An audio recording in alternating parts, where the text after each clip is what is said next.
Hello and welcome back. We are sorry for the short tea break.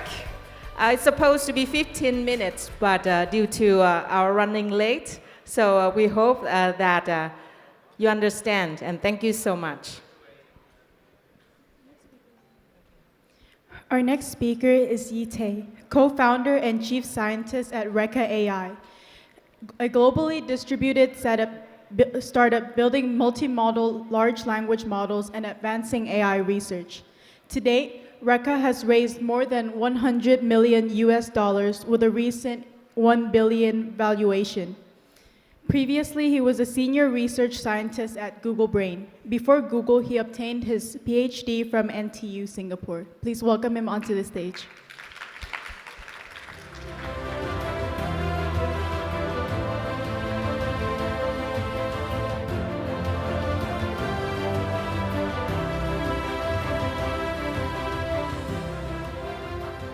Hello, testing 1, 2, 3. How do I? Yeah, okay, I'll just. Yeah, hello everybody. Good morning everybody. So today I'm very happy to give a talk today. So my name is Yi, and I'm one of the co-founders of Reka AI, one of the startups that are building foundation models. So today my talk will be. I will try to make it interesting. Like basically, I will share like the insights and lessons I've learned building LLMs as a small startup.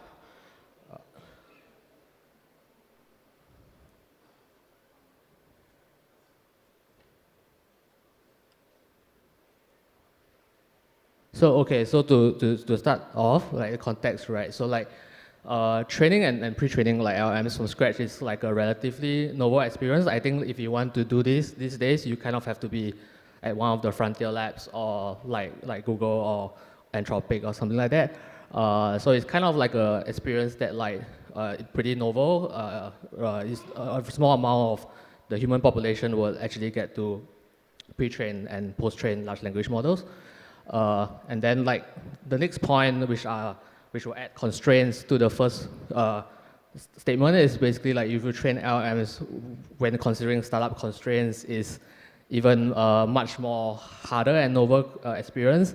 So for example, like instead of like you have to kind of like procure your own compute, you have to negotiate the prices for compute, find sources. You also have small diff constraints. For example, like instead of, I mean, you might not have like teams of 100 people, but you might just have like 10 people or 20 people. And this was an interesting constraint that we face. It's kind of natural to how a startup functions. And then point C is like you kind of have significantly fewer tries than as compared to when you have like more compute. So I guess you could have like much lesser ablations and stuff like this, right? And then lastly is like also money constraints. So you could, even if you could raise a lot of money, you kind of have to make business sense because like if you could raise like $1 billion or $2 billion, like you kind of have to make the money back to justify the investment. So I think like the research question here is like, can we build really good LLMs with in the most capital and resource efficient manner, and we try to push the limit of how we are able to do that with relatively being GPU poor. So I think not many people get this experience to build LLMs in the wild like this, and I just thought like my experience could be interesting to people. So also for context, I used to train LLMs at Google Research and Google Brain, so like it's inevitable that I will make some comparisons, and it's kind of like a natural, like there's some contrast with how the experience has been. So more about who we are, I think we are kind of like one of the more low-key foundation model companies. So we are like about 1.5 to 2 years old model startup. We are globally distributed and co-founders and most of our employees are all around the world, like UK, California, Singapore, and stuff like that. So I think we raised about $120 million USD in total, a 60 million Series A and a 60 million recently. It may seem like a lot of money, but I mean, it's actually very little compared to like what other people have raised, like in billions and stuff. So 3 to 4 months ago, we released 2 models, Reka Core and Reka Flash, that we kind of, when we debuted, we were ranked 7 on LMSYS. So I guess at that point, if you remove duplicate models from the Chatbot Arena, so for context, Chatbot Arena is like basically like one of the primary evals that like the community cares about when evaluating like language models. I think that is kind of like, I mean, as Jeff has spoke earlier, like LMSYS is basically like you get 2 comparisons and then voters will choose between, and then you could compute ELO score, and then there's a leaderboard and something like that for those who are not that familiar with the Chatbot Arena. This was kind of like, I think 3 or 4 months ago. When we debuted, we were like 7, and so that if you remove duplicate models, that was like a 5th org. So I think we were pretty proud of this achievement, and I'm just going to share like how like what was the process like, and how the challenges and struggles we faced. So it also kind of like, one notable thing is that like it took 4 months from obtaining our cluster, which I'll talk about the interesting details about like procuring H100s in last year, which was a very interesting time. And then so basically we raised $100+ million, but we only spent like 20 million so far on the models.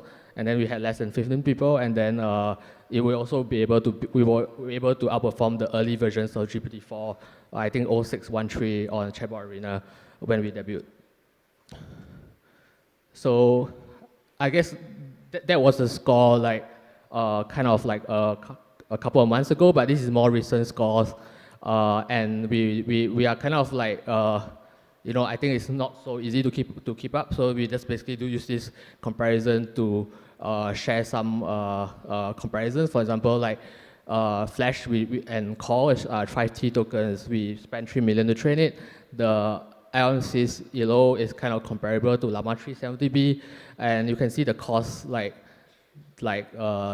difference, right? So I think this is basically like a technical thing that we are like quite proud of, and yeah, so I think it's been quite a fun ride. And then so we have 2 models that are on LMSYS, is like 21B model and a 67B model. And then we also did a sparse upcycle model, which is like converting the dense model to a MOE, and we spent another like $5 million on that. So I think this is kind of interesting technical choice that we kind of I'll talk about more subsequently. So TLDR and outline of these talks. So I guess will be like more of like the technical thoughts and experience, especially pertaining to like the compute situation, the hardware experiences, and also the differences in LM modeling and infra in the startup environment. And then this basically like the lessons that I've learned, and things that reflections, and after a year and a half, how it was like. So on compute, so I think many people, like every time I tell people that I'm trading LLMs in startup, like most of the time people would ask me like, where are you going to get compute, and how much compute you have, right? So I think H100s were like super hard to get in 2023, right? And then I think this year they were like more supply than demand, so it's much easier to get them now. But I think in 2023 when we started, it was so hard to get H100s. And then we had to make the choice between like on-demand, like burst compute, basically like locking in like into a multi-year deal to get cheaper H100 prices, versus like burst compute where you just pay a much higher price per H100, and then you just rent it for like 2 months, 3 months to train one model, right? So the other thing to consider is also like when you put in an order, you have to wait like multiple months. So I think in our case, we actually waited 6 months to get our cluster, which was actually a really, really, really long time in AI. So in December, we finally got 2,000 H100s, and then we got 1K more later in January. I think the very interesting thing that from a technical point of view is that like how many of these like business things like affect like technical choices, like technical modeling choices, which I found really, really, really interesting and novel as well. Yeah, and then there was just a random GPU cake that I made. I don't know why, but so the lessons learned, I learned about procuring compute, right? So like burst compute versus multi-year lock-in. So burst compute, we actually, finally my reflection is like actually like burst compute is much better for training one-off models, and the lock-in is actually really bad because if you lock into a price and you sign a contract, the vendor can be massively delayed, right? So we kind of were delayed like for 3-4 months because like we were not able to train the models, and then the variance of cluster quality is high. So if you get locked into a bad vendor, you get like very bad nodes and you can't do anything about it, right? So burst compute, basically you just hatch, you just go to many vendors, you get many GPUs, like, and then if they are really bad or they're broken, you just try to get a refund. So I think that was kind of like a strategy mistake, like when it comes to LM like training, that like the multi-year deal is actually worse if you get a bad vendor. So there are some risk trade-offs that I think were pretty interesting. So I think this is one dimensional aspect that it's not easy to realize these things if you're like a researcher at a big tech company, because most of the time the compute is some other department or folks would like be responsible for getting chips. So the other things were like one thing that we chose to use GPUs. So GPUs are actually very unreliable. There are like a lot of problems, and we had a guy from our team from NVIDIA that were also like they have to troubleshoot all these things, and it's actually quite a painful mess. And then like so clusters like have stable and chaotic phases. So like when you first like procure a cluster, especially if it's newly cabled, it can fail like every 3 hours on like 16 nodes, which is like not acceptable. You cannot even run like a fine-tuning job or something like that. And then there's a difference. If you get a more mature cluster, you might actually be more like if somebody else used the cluster before, which we find is like a good signal, because sometimes if you get burst compute, you get like some cluster that some other company has already used. It's actually more stable, and new clusters tend to fail like very early. So the hardware, right? So I think I wrote a blog post about this. You can find it on my website, and also in the tech report for our models. So hardware, right? So there's this, I call it a hardware lottery. There's actually like another definition of hardware lottery, but I'm just going to conveniently like redefine it a little bit here because it's literally a lottery. So if you just procure many different clusters, you can actually get like very high variance in stability. I think it's not talked about enough, I feel. So you can like have 2 clusters from the same vendor, and somehow one fails like every few hours, one fails every few days. And this could be how they cable the nodes in the data center and stuff like that. So interestingly, you could also find that like there are some clusters with different I/O, like the I/O in different clusters are different, and which could be like you could even have cases where you have a cluster with the nodes that are super reliable, and then the file system is super bad. So like checkpointing becomes super slow and stuff like that. So I think when it comes to training LMs, I think all these things are important, and we actually didn't really, we sampled over like 6 different providers. Some of them are large companies, some of them are boutique vendors, and generally there are some that are clearly better than others, but like generally there's always like a problem or two. So there's nothing actually like really perfect or in good shape. So this was one of the big pains of actually doing a startup in this space.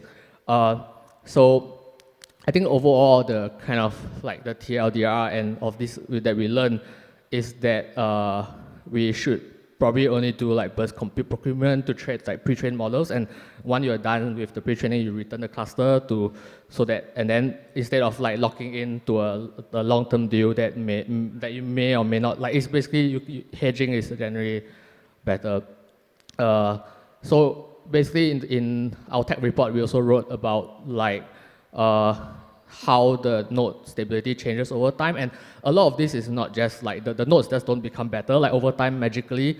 what happens is mostly there's a lot of feedback loop. You have broken nodes, you return the nodes, they bring the nodes back, and then after a long process of refinement, they just get more stable over time, and then that's why it's like when you first buy a procure cluster, it's always like half broken, and then it gets like better and better over time, and then yeah, so I guess once we were even told that like the cluster was breaking because there were like a lot of people moving around in the data center, cabling stuff. I don't know, this was what we heard, but it's also kind of like interesting experience.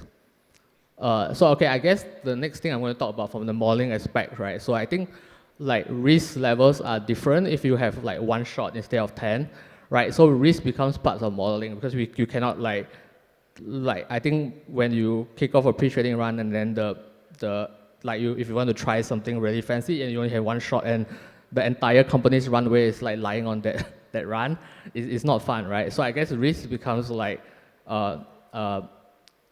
important part of modeling, right? So I think it's a lot of intuition and guesswork, but then decisions have to be made like, I think these decisions have to be made like everywhere that trains large language models, but when you restrict it to the amount of money you have, then it becomes more like prevalent. So like, for example, like things like if you have $10 million and you want to improve your models, do you like take a really good dense model and then you sparse upcycle it into a mixture of experts, so a sparse model? Do you train a new larger dense model? And like how would like you have to predict like would a sparse upcycled model be better than a new like 200-bit model that is pre-trained on less tokens, and then they have to make like predictions like this, or train a sparse model from scratch. So we didn't have the luxury to like do sweeps or like do ablations, and all these things have to be like intuition and guess. So I think this was one interesting thing as well. Also, the other decision is always like, do we train new series of models or do we like uptrain existing ones, like continue training more tokens, right? And can you even bet on new architectures or modifications? So like the other thing is that like if you're like a startup building LLMs and then like if you don't take any risks on game changers, then you are just like reproducing like other people's models, which is like then that's not interesting, or it's also not like basically if you don't take a risk, there's basically not much reward, right? So and then also because we have like less people, right? So you have no time to sit idle on decisions, because if you, I think this applies everywhere, because if the nodes are idle, you are like wasting money, right? So I think if there's a curve, the risk curve for modeling changes quite a lot for startups, and navigating this was also one of the interesting things that I experienced. Okay, the next thing about infra. So infra, so I think most startups, when they start off, they will try to build off something. I think we are no exception. We start to build off something, and then we try to make the infra usable for us. I think obviously if it's like a more, if you have like more money from the get-go, maybe you will try to build more things in-house and like start by looking more long-term. But I think for us, we had to be fast. So we kind of like look at a lot of the open source code for training LLMs, the infrastructure. So we end up building a lot of infra ourselves, but this was like kind of like our starting point. So we actually use NVIDIA Megatron because we're using the GPU stack, like PyTorch and GPUs. And then we actually found that like for post-training, there was like actually no code base in the wild that was like actually like even remotely capable of doing any like form of PPO in a usable way, right? So we had to build our own PPO infra based on Megatron. And as models gets larger, most of the open source code base, like they just like do not support to train it in a very memory efficient way. So we also had to build things like, we have to talk to multiple data vendors and stuff like that, and then we had to build also a lot of UI for this, and also a lot of cluster tools for health. I think like a lot of these things for a team of like 15 people, we just felt this was like, okay, this was a lot of work, but was very interesting work. But the biggest lesson I learned from this is that like there's a lot of like conversations around about like, oh, there's this open source thing, why don't you use this, why don't you use that? But the reality is actually like a lot of these things are in the wild are actually like not really in good shape, and it's actually very hard to make use of them to train models professionally. So yeah, so end up we had to build a lot of this in-house, and it was quite a painful experience, I would say. So the lessons learned and reflections and people, right? So I think our technical team was about 15, 20 people, right? So I guess this is like kind of my reflections as like a co-founder. The technical team was like 15, 20, right? In hindsight, we should have hired more. So on the right, you can see like the pre-text pre-training was 2 people, multimodal pre-training was 4 people, and like we actually grew very slowly by just self-constraining. In hindsight, this was maybe like not a good thing.